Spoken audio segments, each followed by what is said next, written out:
sometimes in our work, in our social justice work, we're trying to change and to influence others to be of the mind of love, justice, and liberation. But every experience and everything that exists is from mind.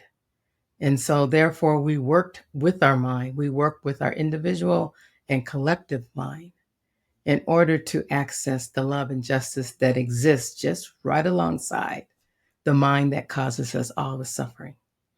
And so there's ways to access it. But before trying to access it, because usually that's the first thing we want to do is come to, um, some way of getting it right away because we're suffering. So I think the first thing we need to do is understand that while there is the suffering of mind, and the mind of suffering, especially among, we're talking about women today, all kinds of women, and I was naming them in my publicity for this summit, and to include women, no matter what. Anyone who identifies as that, lesbian women, transgender,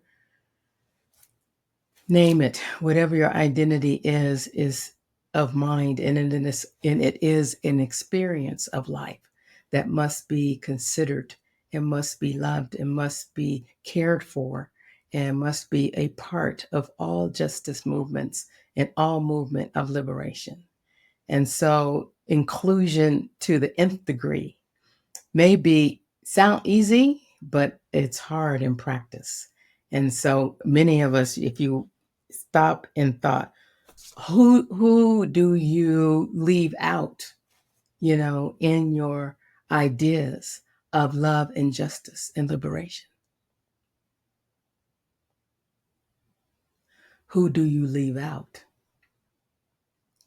And it doesn't matter what your background is or your appearance, your shape, your form.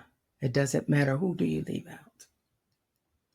And this is the question that we have to ask ourselves individually and also collectively if we are to achieve collective liberation.